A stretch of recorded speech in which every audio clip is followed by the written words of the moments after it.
Dons. Hi, everyone. Welcome to Jim's Super Burgers. We're here in beautiful Pico Rivera. Let's hear it.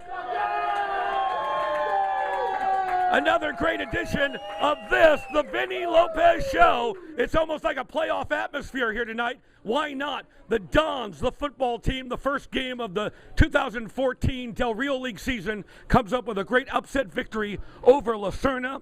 We got two of the great stars of the game. We'll introduce them in a minute. But first, Coach Vinnie Lopez, hats off to you. It turned out to be a 42-35 victory. We'll get into the details in a moment, but you just have to be pleased as punch, so to speak. Here in your third year with El Rancho High School, that has to be your biggest win since you've been here. Yeah, I think it was. I think it was a fantastic game. I think we were really clicking on all cylinders there, and I think the boys played their butts off, and we, when they do that, we can play with anybody. Okay, we got two great players over here. Introduce them, the offensive and defensive players of last week's Friday night win. Yeah, the guy sitting to your right is our defensive player of the game, Levi Aguilar.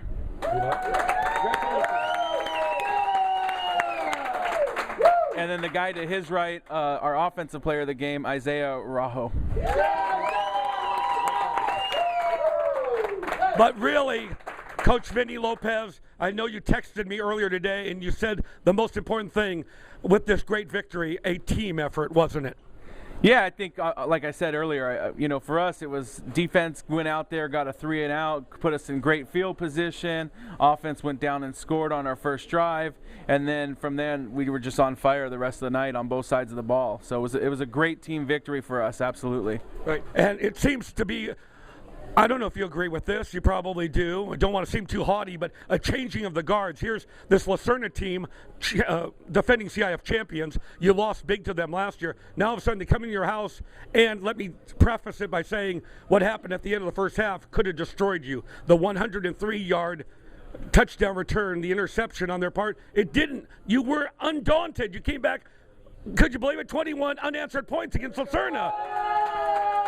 What was the conversation in the locker room at that moment in time? At halftime, I had told the boys, I said, don't worry about it.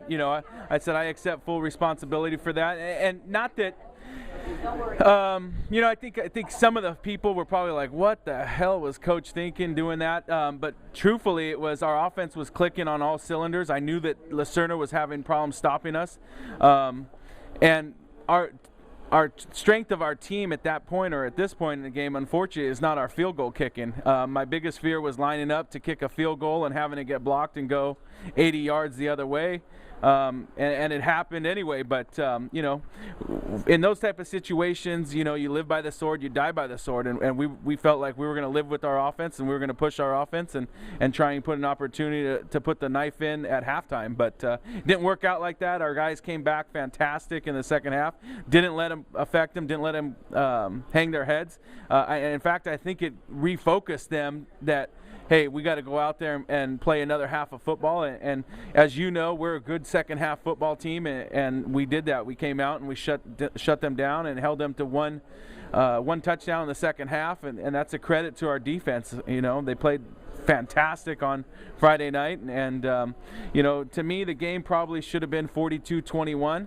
You take away the pick six, and then the fumble that we had on the 23 gave them a short field, and it's probably a lot different of a ball game. All right. Now, before we get to Isaiah and Levi, I have to comment right now the record-setting performance of quarterback Andrew Perea. No El Rancho quarterback had ever passed for over 400 yards in a game. And we witnessed that. And I had the joy of broadcasting it, and that's on our archive right now, so Andrew can relive those memories. A remarkable performance. Also, he added 81 yards rushing. The guy had about 500 total yards that day. That was a very memorable performance. Yeah, it's absolutely one of the most memorable moments, I'm sure, for in El Rancho history. Every time a player gets an opportunity to set a record like that, that's fantastic. But more importantly, we got the W, and that's really what we're talking about is, it's a team effort. The receivers played very well, caught incredible balls, and made some difficult catches in some really high pressure times, with like Araujo here catching that third and I don't know what it was, 16, 17, and we caught that and converted and had an opportunity to score on that drive. And the offensive line played fantastic up front, giving Perea the time to throw the ball, and so it really was a big team effort. Sure. Okay, let's talk to the offensive player of the game, one Isaiah Araujo. Congratulations. 9 catches, 150 yards, everybody. With all the great receivers, Cuellar and all the others on this team, it was your time to shine. Seemed like you had Velcro on the fingers, and you did it when it had to be done. Great job. Outstanding. Yeah, I kind of messed up at the first drive. I had a drop touchdown and kind of let that affect me when I went to the sideline, but just had the teammates, like the whole team, just pick me up and just got the motivation just to do better and just got the mindset. Once that started, just the whole team effort just came together. And you have to agree that Mr. Perea got some outstanding blocking. I mean, even great running back Capato had to give up his numbers, really, to block for him because it was mostly a passing aerial offense on Friday. So credit goes not only to Capato but the front line to allow Perea to have the time to find you out there. Yeah, like we said, all the receivers kept saying during the game, we kept telling the line, good job. Yeah, then I think that if our line didn't block good, that this wouldn't have happened. Like the receivers wouldn't have put up numbers or anything. All right. Now for the great D, the big D, and I'm not talking about Dallas. Mr. Aguilar, Levi Aguilar, congratulations. Hey, right on. Congratulations to you. And what about the defense that creates offensive opportunities? It's that way all over the place, college, NFL. The defense gets overlooked, but you guys were really stellar on Friday night. You came together, and you and Malachi Allen and others. It was great. Eric Rodarty, too, and the whole team. Great job. Yeah, we came out with a big spark. Like we're all week we've been excited for this game, both sides of the ball. We clicked on both sides of the ball. That was big this week. I don't think we've done that yet this season, and we clicked and we just came out. We got the ball rolling early and just didn't stop all game. We didn't stop. Right. And 21 unanswered points after the half. And again, I got to ask you not to recall a negative, but it really told me it was a sea change in terms of El Rancho football. Number one, to beat Serna, sure, but to come back like they did, the 103-yard interception return, and to be undaunted, come back out in the second half, get those 21 unanswered points, but it was spurred on by the defense. Yeah, we didn't let that bother us. We came back out like the first half. We just came out hungry, wanting to get that win. All right. And how about that? When you guys went ahead to stay in the ball game, did you feel that you could hold it and you could depend on your defense to hold this W, get the win? Yeah, no doubt, especially the way the defense has been playing these past couple games, that I feel like that we had all trust in them, and that if anything that the offense has to step up, and we did. All right. Coach Vinnie Lopez now switching gears as we now focus on Whittier. And I don't think you believe that even though Serna and El Rancho are the best teams in the Del Rio, that's going to be easy all the way in. You got 4 more tough games to go, right? Yeah, that's the big thing now. Is now now we've got the target on our backs, and it's making sure that we maintain focus and that we don't go and crown ourselves champions because we haven't done anything, but we've won one football game, and we try and take it 1 week at a time, and that's important. So this week it's go 1-0, and that's what I preach to the boys every year that I've been here is once we get to league we got to go 1-0. That's the most important thing. We got to go 1-0 this week, 1-0 this week, 1-0 this week, and so this week it's all about Whittier, and we need to come out and play the game that we're capable of playing like we did on Friday night, and go 1-0 this week.